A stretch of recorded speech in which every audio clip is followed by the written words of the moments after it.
के साथ, संपूर्णता के साथ, नए विचार, नई दृष्टि, नए सकारात्मक सोच के साथ जब भारत की करोड़ों जनता की हुंकार उठेगी तो क्यों नहीं और कैसे नहीं बदलेगी भारत की तकदीर और भारत की तस्वीर। लाचारी और बेबसी को पीछे छोड़कर विकास की राह पर वैज्ञानिक सोच और सांस्कृतिक वैभव के साथ आगे बढ़ेंगे हम सब लोग। ये अपार जन सैलाब अपनी पूरी कोशिश के साथ जुटेगा पूरे हिंदुस्तान को जोड़ने के लिए। सुशासन, समर्पण, संकल्प, सामंजस्य, सौहार्द, सहयोग, सद्भावना, संपूर्णता के साथ बनाएंगे 2014 का भारत नए और प्रभावशाली नेतृत्व के साथ, जिसमें जन जन का मन होगा, सबकी सहभागिता होगी, एक सोच, बस देश हित, राष्ट्र हित, एक लक्ष्य, एक दृष्टि, सबको साथ लेकर कदम दर कदम चलने की, एक मिशन, एक विजन, एक मजबूत आधार, एक पक्के इरादे के साथ प्रदेश बदला है, अब देश बदलेंगे। सभी से अनुरोध है अपने अपने स्थान पर कृपया बैठ जाओ। और अब मैं सांसद CR पाटिल जी से अनुरोध करती हूँ कि वो स्वागत भाषण दें।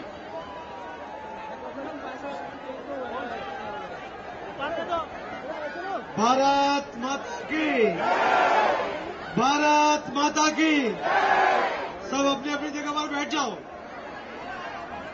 सब बैठ जाइए प्लीज।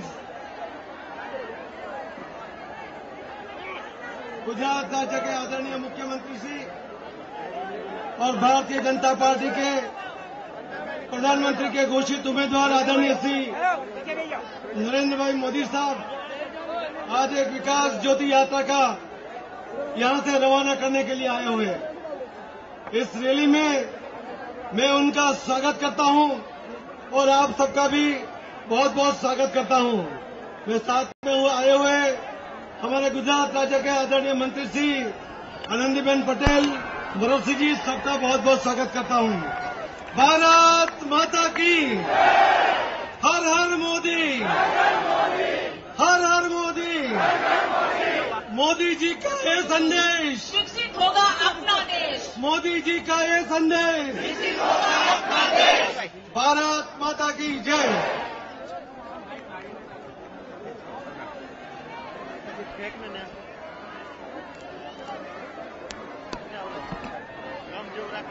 और अब स्वागत का क्रम शुरू करते हैं। संगठन के प्रतिनिधि माननीय मुख्यमंत्री जी का स्वागत करेंगे। श्री पूर्णेश भाई मोदी जी, शहर अध्यक्ष, श्री मदन सिंह अटोदरिया जी, ललित भाई बेकारिया जी और अजय चौधरी जी। हार, पुस्तक और खेस तथा मोमेंटो के द्वारा मुख्यमंत्री जी का स्वागत।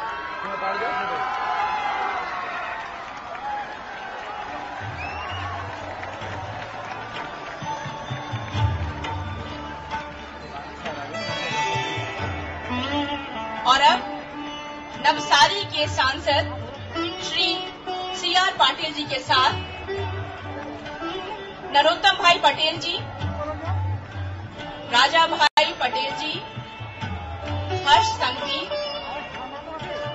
संगीताबेन पाटिल जी फूलों के हार के द्वारा माननीय मुख्यमंत्री जी का स्वागत।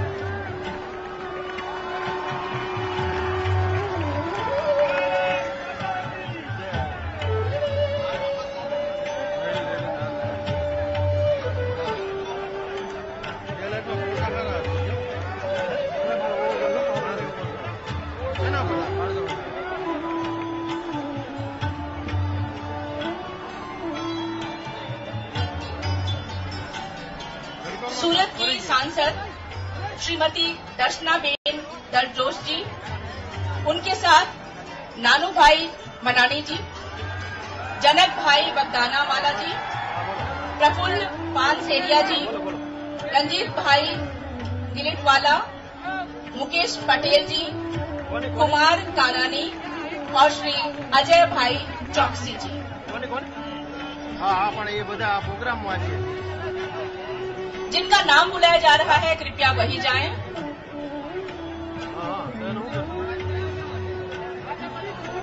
ये अनुरोध है, जिनका नाम लिया जा रहा है कृपया वही जाएं। मामलतदार कई जगह पूछ लेવું तो एड्रेस। और अब महापौर अपनी टीम के साथ श्री निरंजन कतारगाम झालमेरा जी, श्री दयाशंकर सिंह जी डिप्टी मेयर, राजेश देसाई जी स्टैंडिंग चेयरमैन, श्री R.K. लाठिया जी शासक पक्ष के नेता।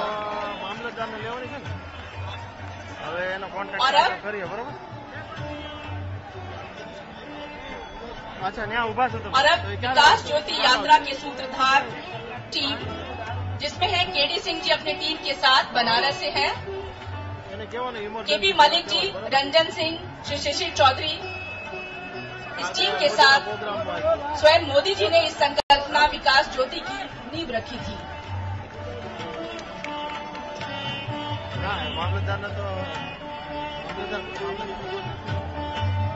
अनुराग तोमर, जिनके नेतृत्व में विकास ज्योति यात्रा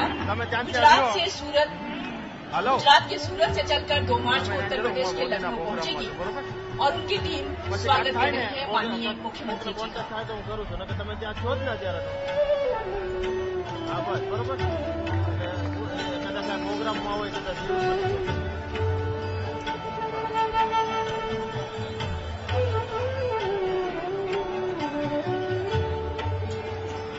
लिंबायत की MLA श्रीमती संगीताबेन पाटिल जी, गुजरात प्रदेश भाजपा की मंत्री वर्षाबेन राणा और सूरत की सांसद दर्शनाबेन जरदोश जी, आनंद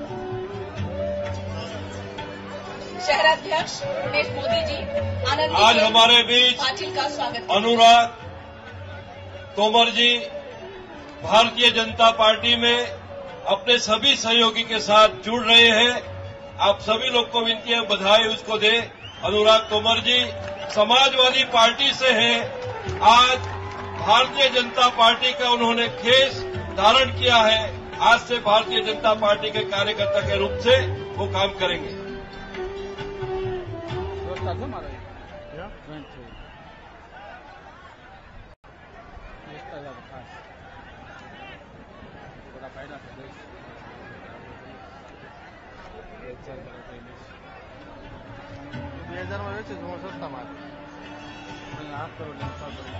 आनंदीबेन पटेल जी का स्वागत कर रही हैं दर्शनाबेन जरदोश जी, श्रीमती संगीताबेन पाटिल जी और वर्षाबेन राणा जी।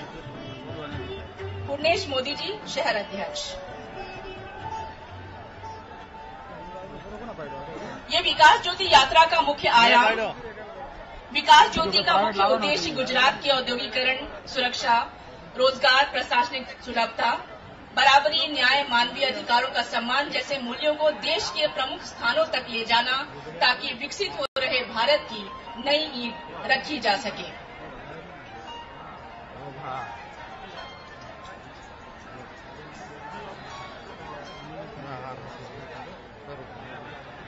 हाँ उपेन भाई बोल। भाइयों, सभी अपना अपना मोबाइल बाहर निकाल लीजिए। सब अपना अपना मोबाइल हाथ में ले लीजिए। हेलो। और एक हाथ मुट्ठी बंद करके ऊपर उठाइए और दूसरे हाथ से एक नंबर जोड़िए। मैं नंबर बोलता हूँ 078 200 78200। ये नंबर डायल कीजिए। मैं वापस बोलता हूँ 078 200 78200। धन्यवाद। सभी लोग ये नंबर जोड़े अपने मोबाइल से। मिस कॉल होगा, आपको रिप्लाई भी मिलेगी। ये जो है अपने लोक लाड़िले आदरणीय मुख्यमंत्री नरेंद्र भाई मोदी साहब का जो मिशन है, हमारा सबका मिशन है 272+। आने वाली 2014 के चुनाव में भारतीय जनता पार्टी को 272 से अधिक सीट मिले, इसके लिए हम सभी लोग सहयोग करेंगे। और सभी लोग ये मिस कॉल कर लेंगे 0782007820। धन्यवाद। मिशन 272+ महज एक आंकड़ा नहीं, एक सोच है, एक दृढ़ विश्वास, उचित निर्णय जो विकासशील भारत को विकसित भारत की ओर ले जाएगा 2014 के लिए, जिसे हम सब मिलकर पूरा करेंगे। हम अकेले ही चले थे जान ए मंजिल, मगर लोग साथ होते गए और कारवां बनता गया। अब मैं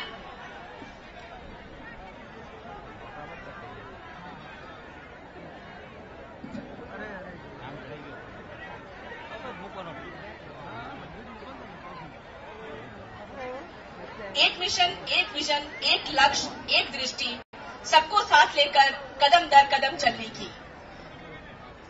जन जन की भागीदारी, समावेशी विकास हो, एक मजबूत आधार, एक पक्के इरादे के साथ। और यहाँ जो जन सैलाब उमड़ा है, ये सिर्फ यही नहीं है। और मोदी जी को सुनने के लिए लोगों को बुलाना नहीं पड़ता है, लोग खुद ही चले आते हैं। और अब हम अनुरोध करेंगे कि आप मंच पे आएं और अपनी दृष्टि, अपनी सोच और ये जो जन सैलाब उमड़ा है, इसको पूरी तरह से 2014 की तरफ ले चलें। करतल ध्वनि से स्वागत है माननीय मुख्यमंत्री जी का।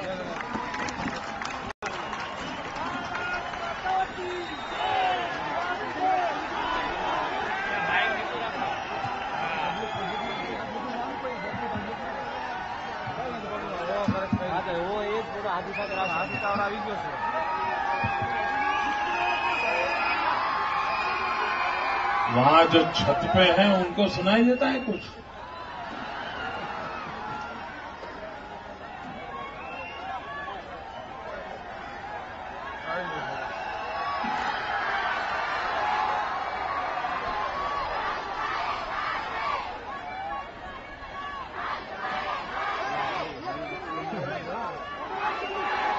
मंच पर विराजमान भारतीय जनता पार्टी के सभी वरिष्ठ नेतागण,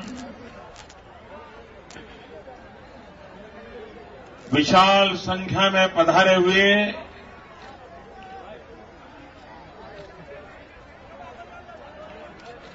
भिन्न भिन्न भाषाभाषी नागरिक भाइयों और बहनों,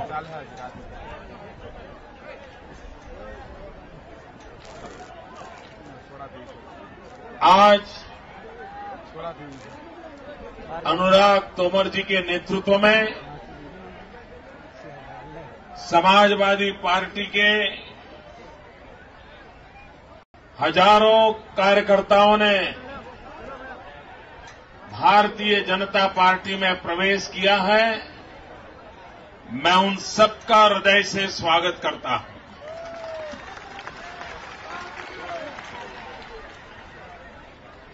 भारतीय जनता पार्टी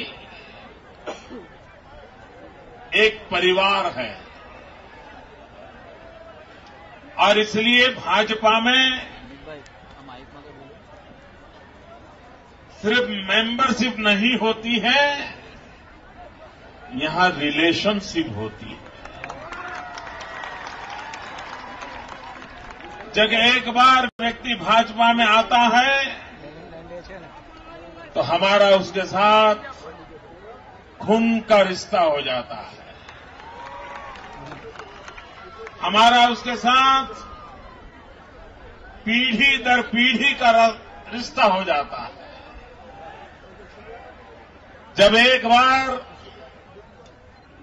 जब कोई भाजपा परिवार में आता है तब लेने की चर्चा कभी नहीं होती, हर पल देने की ही स्पर्धा होती है। और उस काम में आप इतनी बड़ी संख्या में आए, मैं आप सबका स्वागत करता हूं। मुझे इससे भी ज्यादा अच्छा इस बात का लगा कि जब अनुराग और उनके सारे साथी मुझे मिलने आए थे तो उन्होंने कहा कि हम सिर्फ गुजरात में बीजेपी के कार्यकर्ता बनकर के रह जाना नहीं चाहते। हम भाजपा में इसलिए आ रहे हैं कि हम गुजरात के विकास से प्रभावित हुए हैं। हम भाजपा में इसलिए आ रहे हैं कि यहां सुख शांति की जिंदगी ने हमें प्रेरित किया है। हम भाजपा में इसलिए आ रहे हैं कि गरीबी से अगर लड़ना है, मुसीबतों से बाहर आना है, कठिनाई और संकटों से अपनी भावी पीढ़ी को बचाना है, तो सिर्फ एक ही रास्ता है और वो रास्ता है विकास का। और गुजरात ने उस विकास के रास्ते पर चल करके हर किसी के दुख दूर करने का प्रयास किया और इसलिए हम भारतीय जनता पार्टी में प्रवेश करके विकास का यह संदेश, विकास की यह ज्योत हम हमारे उत्तर प्रदेश में भी ले जाना चाहते हैं।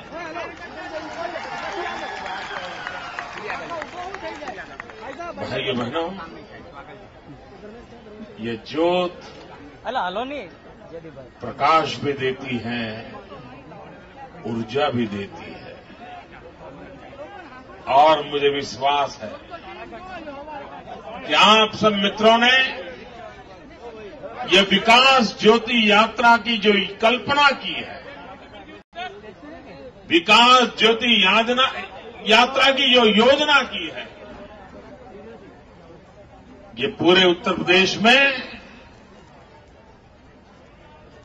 विकास ज्योति की यात्रा सिर्फ यात्रा न रह करके पूरे उत्तर प्रदेश को भी विकास की यात्रा में शरीक करने की एक ताकत बन जाएगी, ऐसा मेरा विश्वास है।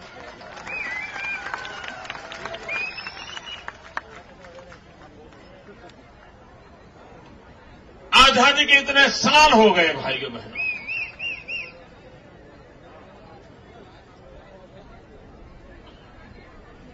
साठ साल से भी अधिक समय हो गया, लेकिन अभी भी कांग्रेस के नेताओं से जो हम भाषण सुन रहे हैं, जो भाषण पंडित नेहरू ने किया था, कोई बदलाव नहीं, जो भाषण इंदिरा जी ने किया था, जो भाषण राजीव जी ने किया था, वही भाषण, वही बातें आज भी उन्हीं के परिवार के लोग कहते रहते हैं। तो आप लोगों ने किया क्या भाई? ये बातें तो पंडित नेहरू भी हमें सुना के गए थे। आपके परिवार की 4-4 पीढ़ी देश को सिर्फ वादे करती रही है। अब देश को वादों में विश्वास नहीं है, देश को इरादे चाहिए, देश को इरादे।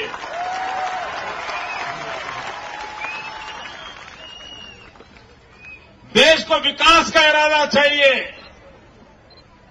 वादों पर से विश्वास उठ चुका है और जिन लोगों ने हिंदुस्तान को अपनी वोट बैंक की राजनीति का शिकार बनाया है, देश के लोकतंत्र को वोट बैंक की राजनीति का शिकार बनाया है, देश के गरीबों के सपनों को वोट बैंक की राजनीति का शिकार बनाया है। आपने हिंदुस्तान के हर कोने को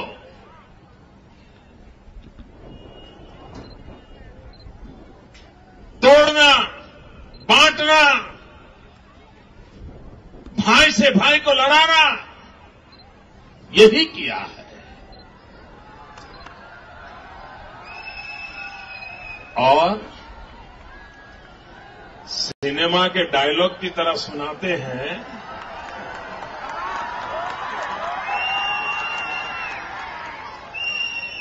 सिनेमा के डायलॉग की तरह सुनाते हैं कि कुछ लोग जहर की खेती करते हैं।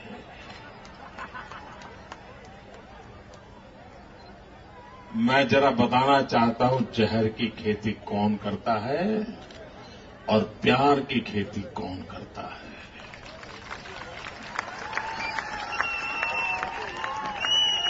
तोड़ने का जहर कौन फैलाता है और जोड़ने का प्यार कौन फैलाता है, उसकी बात मैं आज करना चाहता हूं। चाय बेचते बेचते चाह बेचने वाले हम लोग हैं।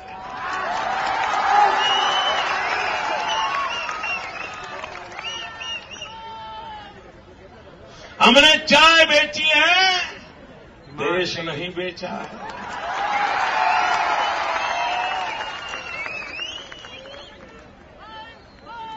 ये जहर की खेती करने वाले लोग जहर को, देश को तबाह करके रखा हुआ है।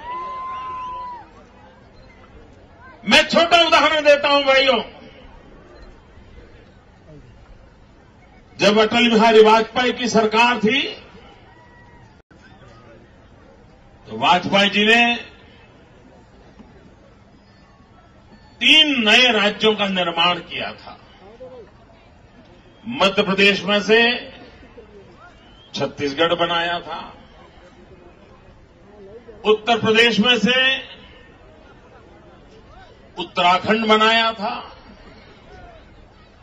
बिहार में से झारखंड बनाया था। और मजा देखो, प्यार की खेती करने वाले काम कैसे करते हैं। एक राज्य के 2 टुकड़े हुए थे,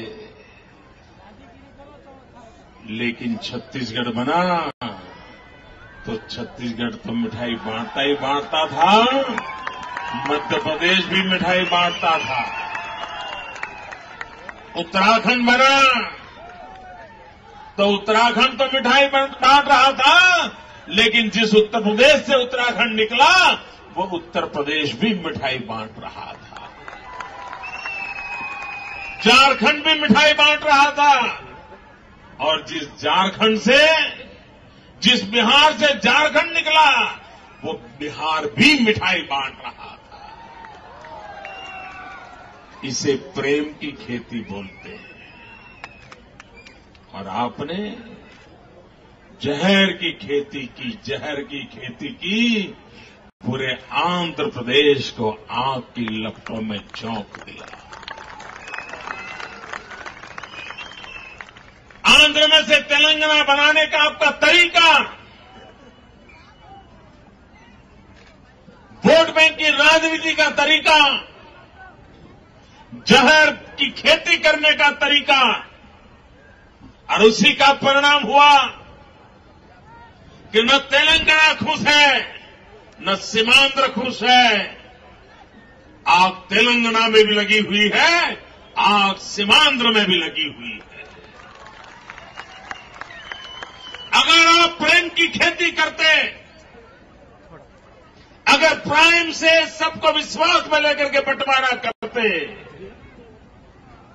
तो न तेलंगाना में जहर फैलता, न सीमांध्र में जहर फैलता, लेकिन आप जहर की खेती करते हो। और आपने जहर की खेती ऐसी की है कि तेलुगु भाषी आंध्र में रहने वाला और तेलुगु भाषी तेलंगाना में रहने वाला एक दूसरे पर शक की नजर से देखने लग गया। जहां प्रेम की खेती होती है, आइए मेरे गुजरात में देखिए, मेरे सूरत में देखिए, यहां तेलुगु भाषी बोलने वाले, आंध्र से आए हुए तेलुगु बोलने वाले लाखों लोग प्यार से जिंदगी गुजार रहे हैं, कंधे से कंधा मिलाकर के जिंदगी गुजार रहे हैं, मिल बैठ करके विकास की दिशा में आगे बढ़ रहे हैं। जहर की खेती क्या होती है और प्यार की खेती क्या होती है, इसका जीता जागता उदाहरण ये मेरा सूरत शहर है।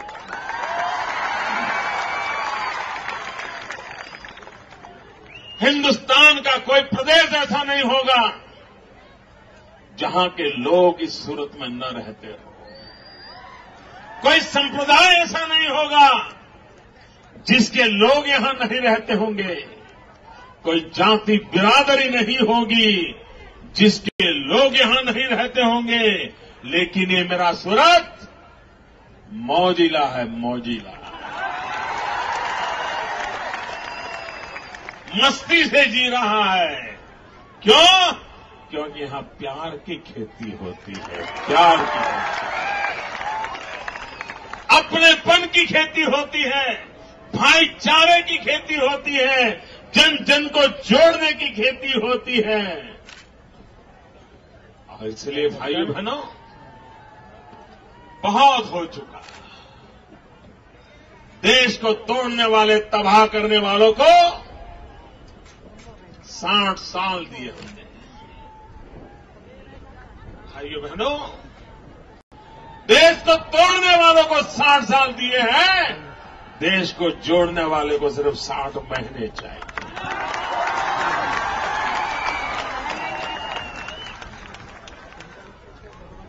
मैं देशवासियों से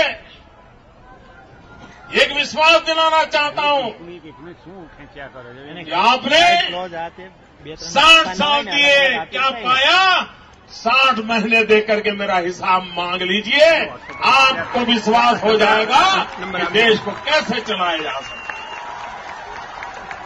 है। पाछड़ आ लोग नहीं आता है, पाछड़ देता है फोटो ने मारी गाड़ी लेने आए वो कल्पेश गए थे ना, कल्पेश मारी गाड़ी में था, कल्पेश क्यों लाया हमने? हाँ, એટલે જ કહું છું।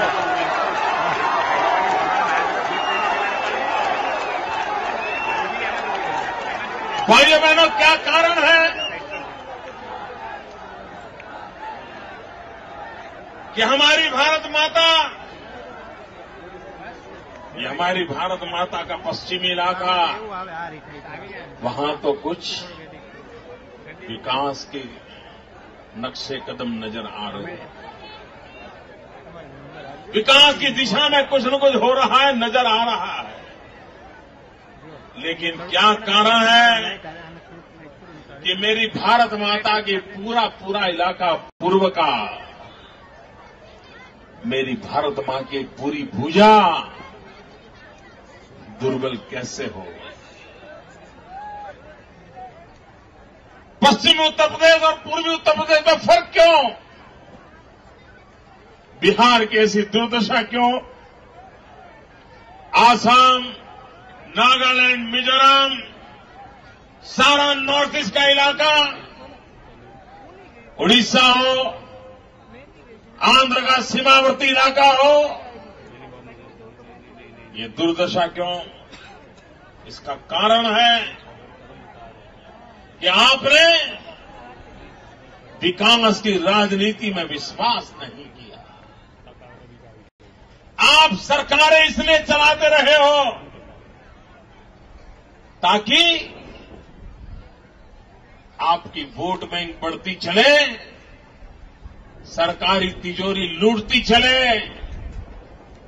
भाई भतीजावाद पनपता रहे, चोर लुटेरे गुंडे आपकी सेवा में मौजूद रहे, देश के सामान्य मानवी का जो होना सो हो, आपको परवाह नहीं रखी। और इसलिए भाइयों बहनों, गुजरात ने एक नया रास्ता पकड़ा, विकास का रास्ता, और विकास के रास्ते पर आगे बढ़ने का संकल्प लिया। और आज हम देख रहे हैं, हिंदुस्तान का कोई क्षेत्र ऐसा नहीं होगा जिसमें गुजरात ने अपनी पहचान न बनाई, गुजरात ने अपनी विकास की योजना को आगे न बढ़ाया। भाइयों बहनों, आप मुझे बताइए, कांग्रेस पार्टी ने 100 दिन में महंगाई दूर करने का वादा किया था। ऐसे नहीं, पूरी ताकत से बोलो। कांग्रेस पार्टी ने 100 दिन में महंगाई दूर करने का वादा किया था। महंगाई गई, महंगाई कम हुई, महंगाई बढ़ गई। आप मुझे कहिए भाइयों, कांग्रेस के नेता भी आए थे, उन्होंने महंगाई की कोई चर्चा की क्या? उनको जवाब देना चाहिए कि नहीं देना चाहिए? उन्होंने कहना चाहिए था भाई हमने वादा किया था लेकिन रह गया। कहना चाहिए नहीं कहना चाहिए? उन्होंने कहा, क्यों नहीं कहा? इसका कारण है वो अपने आप को कोई बहुत बड़ी हस्ती मानते हैं। कांग्रेस पार्टी के नेताओं का अहंकार 7वें आसमान पर पहुंचा हुआ है। कांग्रेस के नेताओं का अहंकार 7वें आसमान पर पहुंचा हुआ है। वो ये मानते हैं कि देश में कोई उनसे जवाब नहीं मांग सकता है। वो देश की जनता को जवाब देने के लिए बंधे हुए नहीं हैं। और इसीलिए महंगाई, जो कि हिंदुस्तान के हर गरीब को हर दिन का सवाल है, हर शाम का सवाल है, हर गरीब की थाली खाली नजर आ रही है। लेकिन ये नेता नए वादे, नई बातें, नए डायलॉग, नए तौर तरीके दुनिया को गुमराह करने की कोशिश कर रहे हैं। भाइयों बहनों, उनको गरीब की चिंता नहीं है। गरीब की थाली में रोटी कैसे आए, ये इनकी चिंता का विषय नहीं है। और इसलिए वे गरीब जनता, महंगाई से मर रही जनता को जवाब देने के लिए तैयार नहीं है। भाइयों बहनों, भ्रष्टाचार एक बहुत बड़ी समस्या है कि नहीं है?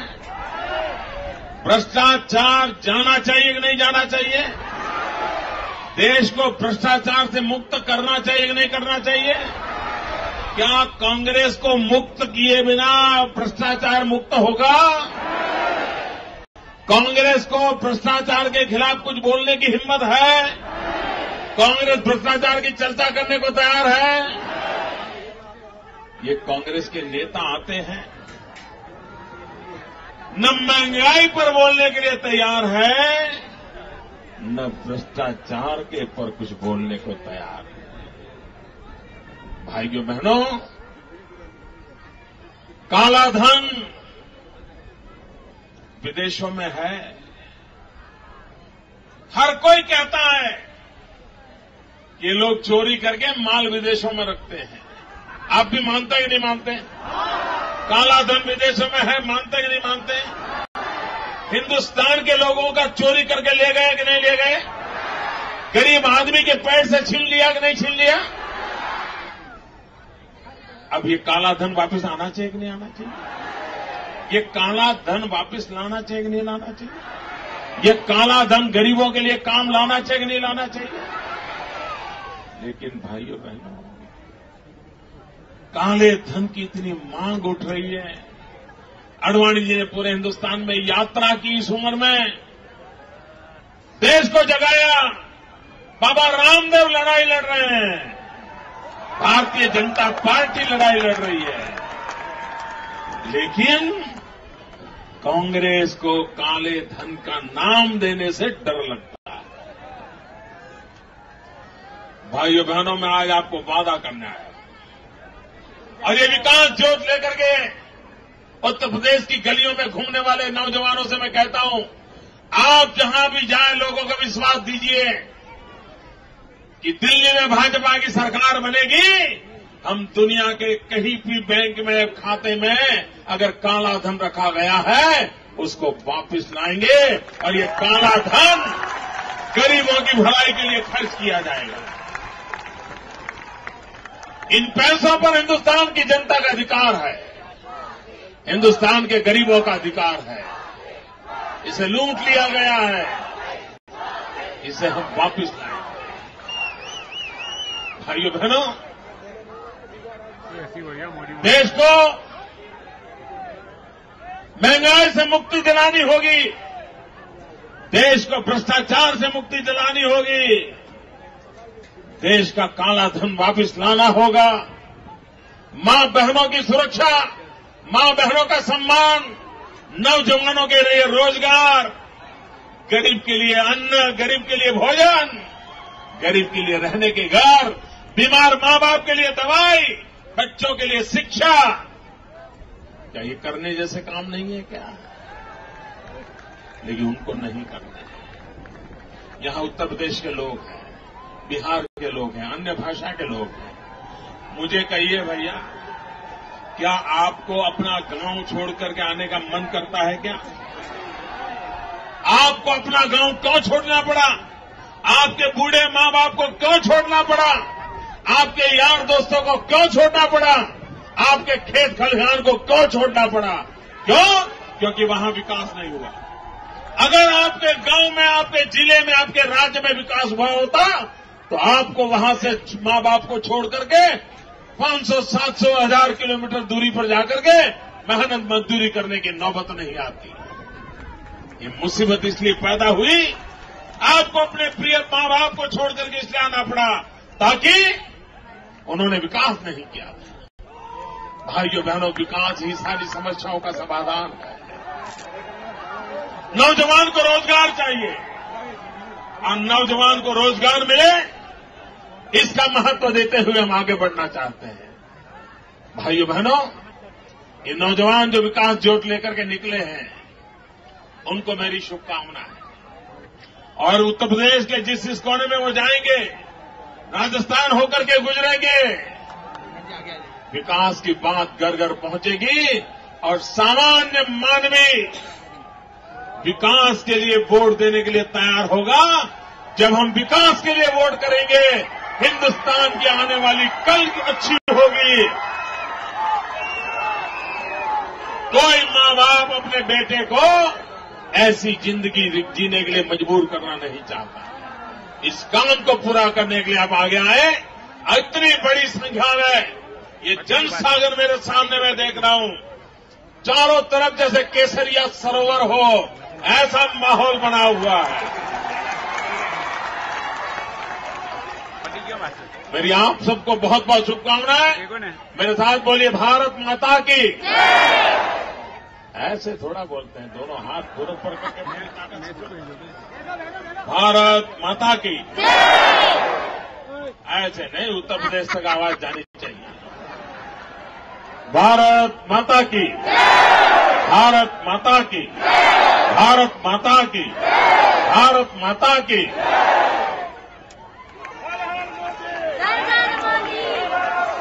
सभी लोग अपने स्थान पर बैठे रहे। मोदी जी का ये संदेश, विकसित होगा अपना देश, दीप से दीप जलाने की एक सार्थक पहल के साथ जब जन मन जुड़ता है तो कारवां निकल पड़ता है। और अब मैं मोदी जी से अनुरोध करूंगी कि वो उस यात्रा को झंडी दिखाकर रवाना करें। उनके साथ सांसद सी आर पाटिल जी,